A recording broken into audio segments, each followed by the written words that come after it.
Hey everyone, certainly not Jason here. I apologize for the delay in the upload. My internet's been crazy due to Hurricane Milton's after effects coming up to where I live. And no, I do not live in Florida, but I do have family down there, and I just found out that they're doing okay. But besides the point, let's get into today's video.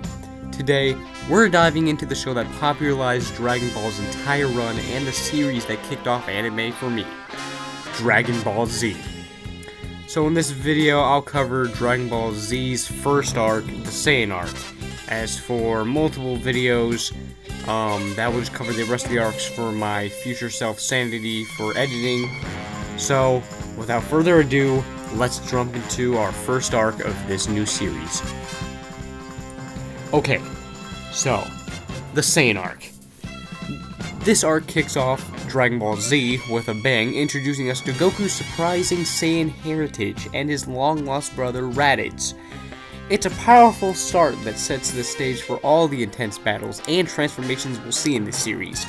So, in any case, let's break down the plot, character development, behind-the-scenes work, and some standout animation highlights for this arc. So, the story picks up 5 years after the end of the original Dragon Ball run. We're introduced to a new Goku, not just a fighter, but a family man with his son, Gohan. But that piece doesn't last for long. We get this huge twist. Goku's actually part of some warrior race called the Saiyans, and his brother Raditz has to come and recruit him for some family business, you know. So, yeah. In any case, Goku's refusal to join Raditz leads an intense battle that ends with Goku's self-sacrifice. I mean, you know, what a way to start a series. This arc also introduces us to iconic concept of training in the afterlife with King Kai, a character who becomes pretty significant for the rest of the series. Well, up until, I believe, somewhere around, Dragon Ball Super. So anyway, and by the time Vegeta and Nappa arrive on Earth, the stakes are insanely high. It's an all-out war to protect the planet. So, yeah, they come to Earth, and they do some things. Anyway, so, now, Dragon Ball Z Saiyan arc is pretty big on character development. First off, let's talk about Goku. We see a side of him that we didn't in Dragon Ball. I mean, he's a father now, and his relationship with Gohan is decent, or central, whatever. Goku's bond with Gohan adds this emotional layer to the battles, especially as Gohan gradually steps into his own role in this series. And then we have Piccolo. Now, this is a character who, in Dragon Ball, was Goku's enemy, but in the Saiyan arc, we see him change. He sacrifices himself to save Gohan, because Nappa, but which shows his growth and hints at the hero he'll eventually become. Now, Piccolo's mentorship of Gohan starts here, and it's honestly one of the most memorable aspects of this entire series. So, and Piccolo is Gohan's dad, apparently, but anyway, now we move on to Vegeta. Now, we can't forget about Vegeta. I mean, he's introduced as this brutal, prideful warrior who's willing to destroy Earth without a second thought. He's a pure Saiyan elite, for Christ's sake, contrasting Goku in every way. Vegeta's rivalry with Goku begins here and becomes one of the most iconic rivalries in anime history. Now, something I would like to mention, that I understand why Toriyama would choose blue and orange for Goku. I mean, obviously Goku because it's the main character, but if you take a color wheel, right? I saw this on a Totally Not Marked Naruto video, which is somewhere up in this corner, but orange on the color wheel is the opposite of blue, so that's smart, and I can see where Kishimoto was doing in Naruto and what Toriyama was doing in Dragon Ball. So there's that. Anyway, let's talk about what was going on behind the scenes. I mean, the Saiyan arc marked a huge shift for the Dragon Ball series in the 80s, or in the late 90s, whenever you were watching it, when it was on Toonami's block.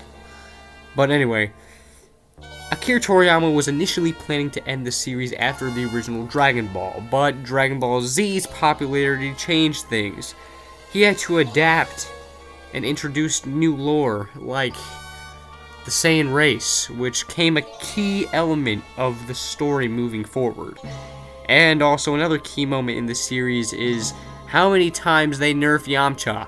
Anyway, the animation team at Toei faced some challenges here. I mean, Dragon Ball Z had a much darker tone than Dragon Ball, and the animation had to reflect that. Now, the fight scenes were more intense than Dragon Ball, which meant there were more frame-by-frame action sequences. Key animators like, sorry if I pronounced this wrong, Masayuki Uchiyama and Takeo Ide really stood out in this arc for bringing the energy and emotion to life, especially in the Goku vs. Vegeta battle. One interesting bit of trivia: Toei Animation initially struggled with the pacing because Dragon Ball Z was catching up with the manga. Now, this led a few filler episodes early on that people really liked. The driving episode, I liked the driving episode, that was my favorite. Don't forget to comment what your favorite Dragon Ball Z episode was, or your Dragon Ball Super, whatever, I don't know.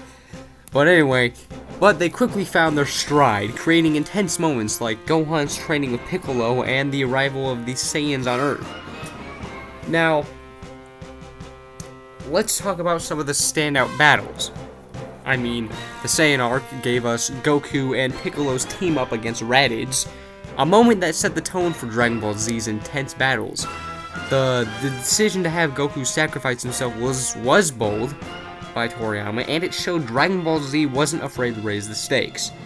Now, of course, we have to mention the infamous Goku showdown with Vegeta, and this fight was insane. I mean, insane. Well, at the time, back in the 80s and 90s, but I wasn't born in the 80s and 90s, so I can't be saying anything. But when I watched it, because I had a blind review on when Dragon Ball came out, and well, when I watched Z, and honestly, I didn't start watching Z until Kai. So, but anyway, it introduced us to power levels, okay?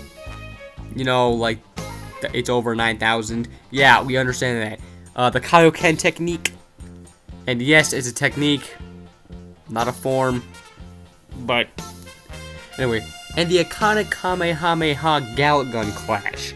Animators poured everything into making this battle epic. I mean, the transformation into the Ozaru, or Great Ape, whatever you want to call it, was a highlight too, showing us that Saiyans are not your typical villains, or just your typical people at all. So, anyway, so the Saiyan arc was the first glimpse into what made Dragon Ball Z, Dragon Ball Z. Fans were hooked on the idea of these alien warriors and the revelations about Goku's origins. The arc's darker themes and more intense battles took the series to a new level, making it a favorite among fans. Vegeta's introduction alone left a lasting impact, cementing him as one of anime's greatest rivals.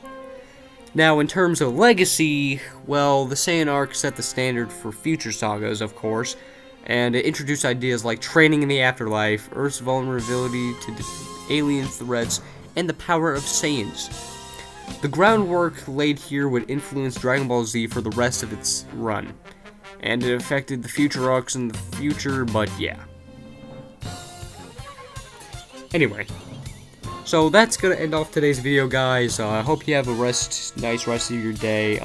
Also, don't forget to comment, like, subscribe, turn on notifications when I get a new video, and I'll see you guys next time. Also, don't forget to comment what your favorite Dragon Ball Z episode is, or your favorite Dragon Ball episode, GT, Super, whatever, and even Daima, because Daima just came out. And don't worry, that review's coming out soon.